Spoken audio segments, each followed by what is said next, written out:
Good afternoon mga ka-rides, it's me again, Artrick.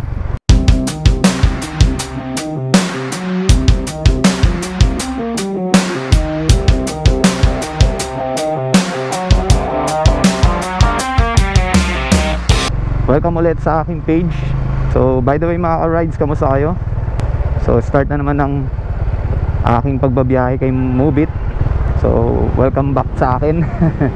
Waiting tayo ng unang booking for today. Sana makabiyahe tayo na maganda at medyo wala ng budget.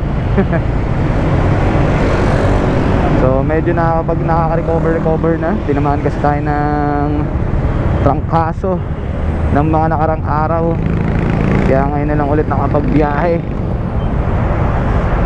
So waiting muna tayo dito. Ay nako, syempre ganun talaga. Hindi tayo immortal, talaga magkakasakit din tayo.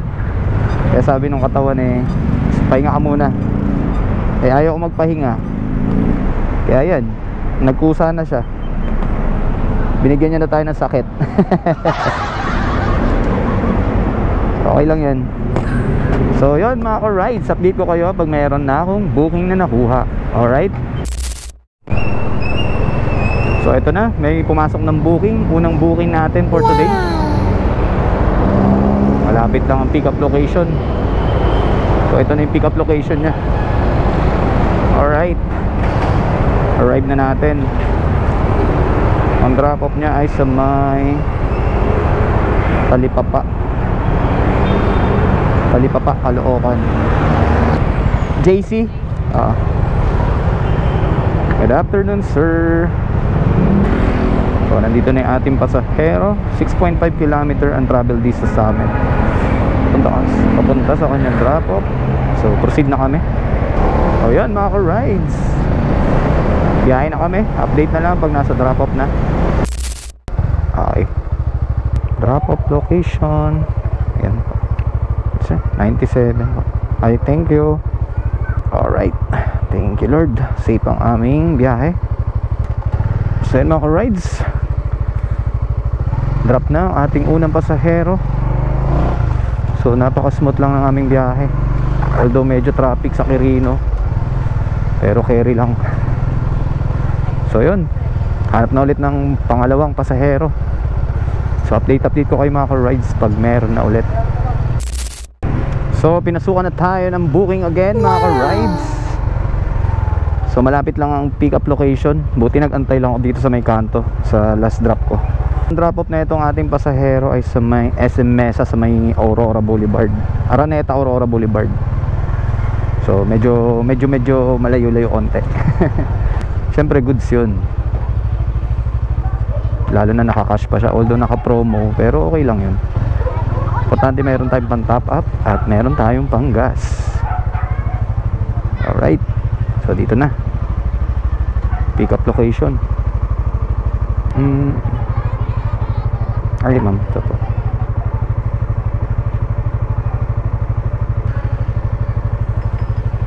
So yun mga ka-rides, andito na yung ating passenger. So waiting lang tayo sa kanya dahil nag-ayos-ayos pa. Okay na lang. Sige po.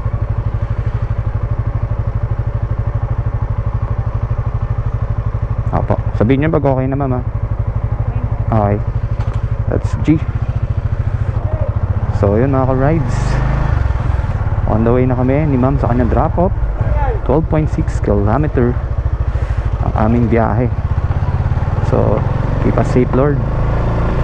So see you mga ka-rides sa kanyang drop off location. So ayan, malapit na tayo sa drop off ni passenger. Drop, chip, drop lang po. Okay. Alright, drop off. Sakto. Wala, dito okay na sa'yo. Dapat nasaga ako. Drop na ating pasahero mga ka-rides. And pinasukan na tayo ng next booking. So yun, salamat po. Safe din ang ating biyahe. So pick up location ng ating next booking, 400 meters. So proceed na tayo sa pick up location ng ating next booking. So nandito na tayo sa pick up location. Pure Gold may paho na, ma'am. Okay. So ayun mga ka-rides, nandito na yung ating passenger. Okay ma'am, sakay ka naman. So ayun, proceed na kami sa kanyang drop off location. 7.3 km ang aming babiyahihin. So kita-kits na mga ka-rides sa kanyang drop off.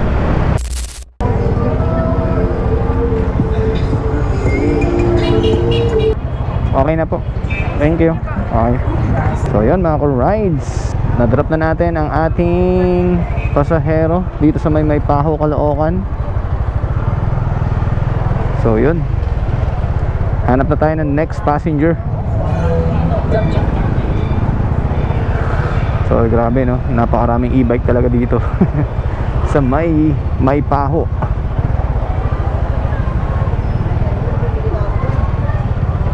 So yun mga ka-rides, update ko na lang kayo. So update mga ka-rides, hindi na tayo pinasukan ng booking. So alam na natin ang ating gagawin. So that's it muna tayo ngayon for today. So bawi tayo bukas. Tsaka ano rin okay din yun dahil uy, may mga bato, delikado. Ay, may mga lalaki bato. Salamat sa inyong suporta mga ka-rides. Salamat sa panonood, like and share ng ating mga video. So hanggang dito na lang muna tayo ngayong gabi. So ride safe, keep safe, and enjoy the rides. God bless us all. Good night.